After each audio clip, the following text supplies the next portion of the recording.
வணக்கம் friends, doctor Karthik Gunasekaran Metromale clinical director ஆண்களுக்காக சேனல்ல வந்து உங்களை சந்திச்சு பேசிட்டு இருக்கேன்.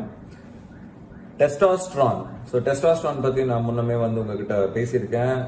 டெஸ்டாஸ்ட்ரான் இன்க்ரீஸ் பண்றதுக்கு வந்து செக்ஸுக்கு வந்து தேவையான உணவுப் பொருட்கள் சொல்லி ஒரு வீடியோ போட்டிருக்கேன். கிட்டத்தட்ட 5 lakh வியூஸ் இருக்கு அதுக்கு. ஸோ டெஸ்டாஸ்ட்ரான் தான் மிக மிக முக்கியமான மேல் ஹார்மோன்றது உங்களுக்கு தெரியும். அண்ட் டெஸ்டாஸ்ட்ரான் உங்களுக்கு தெரியும் எப்படி வந்து நம்ம வந்து மசில் மாஸ்க்கு ஹெல்ப் பண்ணுது, போனுக்கு ஹெல்ப் பண்ணுது, மெட்டாபலிசம், பாடியோட மெட்டாபலிசம்க்கு ஹெல்ப் பண்ணுது, general strength, stamina, sexual stamina especially எல்லாத்துக்குமே வந்து டெஸ்டாஸ்ட்ரான் ஹெல்ப் பண்ணுது. பிளஸ் ஸ்பெர்ம் மெச்சுரேஷனுக்கும் டெஸ்டாஸ்ட்ரான் எப்படி ஹெல்ப் பண்ணுதுன்றத பத்தி நான் உங்ககிட்ட முதல்லயே சொல்லியிருக்கேன். ஸோ இன்னைக்கு இந்த வீடியோல த connection between testosterone and exercise. So நிறைய பேர் கேட்கிற கேள்வி என்னன்னா, எக்ஸசைஸ் பண்ணா டெஸ்டாஸ்ட்ரான் இம்ப்ரூவ் ஆகுமா அப்படின்னு வந்து கேட்கறாங்க. And what kind of exercise நம்ம பண்ணணும், ஸ்ட்ரென்த் ட்ரைனிங், வெயிட் ட்ரைனிங் பண்ணணுமா, இல்ல வந்து கார்டியோ பண்ணணுமா, இல்லாட்டி வந்து ஹிட் பண்ணணுமா, இல்லாட்டி வந்து கிரானிக் என்டூரன்ஸ் ட்ரைனிங் பண்ணணுமா, இந்த மாதிரி நிறைய கேள்விகள் வந்து வந்துட்டு இருக்கு. ஸோ ஐ தாட் இந்த டாபிக் எடுத்து குட்டி குட்டியா பிரேக் டவுன் பண்ணலாம் அப்படின்னு பார்த்தேன். ஸோ முதல்ல நம்ம எடுத்துட்டோம்னா வெயிட் ட்ரைனிங் இருந்தா உங்களுக்கு ஏன் வந்து டெஃபினட்டா டெஸ்டாஸ்ட்ரான் வெயிட் ட்ரைனிங் வந்து பில்டப் பண்ண போகுது. இந்த வெயிட் ட்ரைனிங் ஏன் பில்டப் பண்ணுதுன்னா, டெஃபினெட்லி உங்களுடைய மசில் மாஸ் இன்க்ரீஸ் ஆக there'll be more testosterone. சரிங்களா? சோ மசில் மாஸ் நீங்க இன்க்ரீஸ் பண்ணணும்னா நீங்க வந்து வெயிட் ட்ரைனிங் பண்ணி ஆகணும். சோ வெயிட் ட்ரைனிங் எவ்வளவு ஃப்ரீக்வெண்டா பண்ணணும்னா, மசிலுக்கும் நீங்க வந்து கொஞ்சம் ரெஸ்ட் கொடுத்தாகணும். சோ அட்லீஸ்ட் ஒரு 3 to 4 times a week வந்து நீங்க பண்ணுங்க.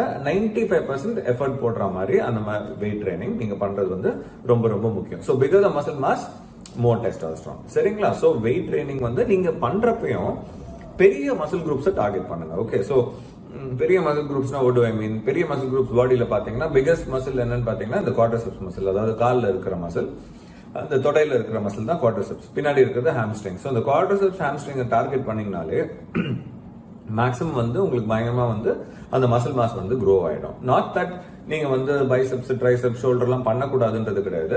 பட் யூஸ்வலா அந்த அப்பர் பேக் அண்ட் இந்த தை மசில்ஸ் டார்கெட் பண்ணீங்கனாலே பிக் குரூப் ஆஃப் மசில்ஸை வந்து நீங்க டார்கெட் பண்ணிடுங்க. So weight training very very important for testosterone. So மீதி டைம்ல நீங்க என்ன பண்ணலாம்னு கேட்டீங்கன்னா, நீங்க கார்டியோ எக்ஸசைஸ் அந்த ஒரு 4 நாள் வெயிட் ட்ரைனிங் பண்ணிட்டு மீதி நீங்க ஒரு ½ hour கார்டியோ பண்ணலாம்.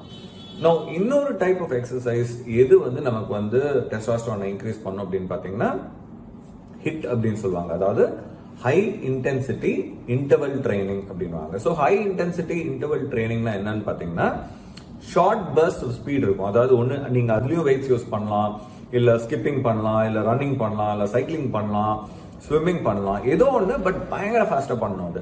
ஸோ இது என்னன்னா, it's a form of anaerobic exercise அப்படின்வாங்க. ஸோ இது ரொம்ப சயின்டிபிக்கா இருந்தாலும் நான் உங்களுக்கு புரிய வைக்கிறேன். ஏரோபிக்னா ஆக்சிஜன் டிபெண்டா இருக்கும், அனரோபிக்னா ஆக்சிஜன் இல்லாம இருக்கிறதா அனரோபிக் அப்படின்னு சொல்லுவாங்க.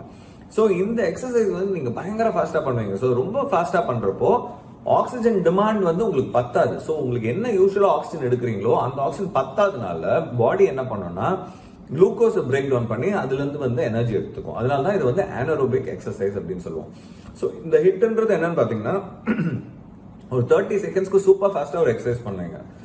It can be 30 seconds, 1 minute, அவங்களுடைய கெப்பாசிட்டியை பொறுத்து இருக்கு. ஸோ ரொம்ப ஃபாஸ்டா ஒரு எக்ஸசைஸ் ஃபாலோட் பை ஒரு 10 செகண்ட்ஸ் கேப். ஸோ அதுதான் வந்து அந்த இன்டர்வல். சம் பீப்புள் வந்து அதுக்கு ஒரு பிரேக் கூட பண்ணுவாங்க. ஸோ ஹை இன்டென்சிட்டி, அப்புறம் லோ இன்டென்சிட்டி, அதுக்கப்புறம் வந்து அவங்க வந்து ஒரு சின்ன கேப் கூட கொடுப்பாங்க. ஸோ இந்த மாதிரி ஒரு நிறைய பேர் ஆக்சுவலா பாத்தீங்கன்னா, ஜாப்பனீஸ் ஒரு ரிசர்ச்சர் என்ன பண்ணிருக்காருன்னா, just 4 minutes of HIIT training, HIIT training வந்து போதும், மோர் தென் எனஃப்ன்ற மாதிரி ப்ரூவ் பண்ணியிருந்தாரு. ரொம்ப நியர்லி ½ hour நீங்க எக்ஸசைஸ் பண்றதுக்கு, 4 நிமிஷம் எக்ஸசைஸ் பண்றதுக்கு ஒரே எஃபெக்ட் தான் வருது அப்படின்னு மாதிரி சொல்றாங்க. ஸோ இந்த HIIT training is also very very good way of improving testosterone levels. சரிங்களா? ஸோ அது ரொம்ப இம்பார்ட்டன்ட். மூணாவது விதமான எக்ஸசைஸ் நம்ம என்ன கேட்கறாங்கன்னா, கிரானிக் என்டூரன்ஸ் எக்ஸசைஸ். அதாவது நிறைய பேர் வந்து நீங்க பாத்தீங்கன்னா, டெய்லி வந்து 15 கிலோமீட்டர் ஓடுறேன், அப்புறம் வந்து நான் 30 கிலோமீட்டர் சைக்கிள் பண்றேன். சோ இந்த மாதிரி கிரானிக் என்டூரன்ஸ் எக்ஸசைஸ் வந்து பண்ணுவாங்க. பண்ணிட்டு டாக்டர் இதுல வந்து டெஸ்டாஸ்ட்ரான் இன்க்ரீஸ் ஆகுதா இல்லையா அப்படின்னு கேட்பாங்க. நீங்க நல்லா என்ன புரிஞ்சுக்கணும்னா, கிரானிக் என்டூரன்ஸ் எக்ஸசைஸ் பண்ணீங்கன்னா it is a form of stress. பாடிக்கு வந்து it's a form of stress. So அது பண்றப்போ ஆக்சுவலா உங்களுக்கு டெஸ்டாஸ்ட்ரான் கொஞ்சம் இன்க்ரீஸ் ஆனாலும் அதோட டெட்ரிமெண்டலா என்ன ஆகும்னா, கார்டிசால்ன்றது ஒரு ஸ்ட்ரெஸ் ஹார்மோன்.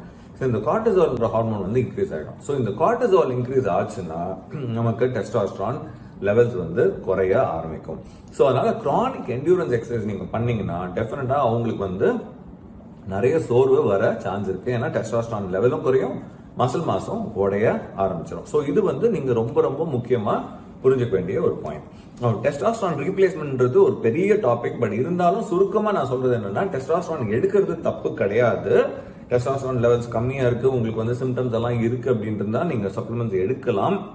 ஆனா தயவு செஞ்சு நான் முன்ன வீடியோல சொன்ன மாதிரி ஓவர் த கவுண்டர், அதாவது இன்டர்நெட்ல பார்த்தோ இல்லாட்டி நீங்களே போய் கடையிலயோ டெஸ்டாஸ்டரான் எடுக்காதீங்க. ஒரு டாக்டருடைய பரிந்துரையின் பேர்ல மட்டும்தான் நீங்க டெஸ்டாஸ்டரான் வந்து ரீப்ளேஸ்மெண்டா எடுக்கணும். Okay, hope this video was useful.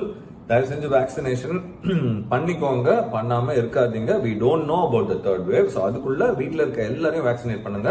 சில்ட்ரனுக்கும் இப்போ வேக்சின்ஸ் வந்து ட்ரையல் ஓடிட்டு இருக்கு. அது முடிஞ்ச அப்புறம் டெஃபினட்டா வந்து வீட்டில் சில்ட்ரன் இருந்தாலும் அவங்களுக்கு வந்து வேக்சினேஷன் தேவைப்படும். சரியா? Stay safe friends. பை.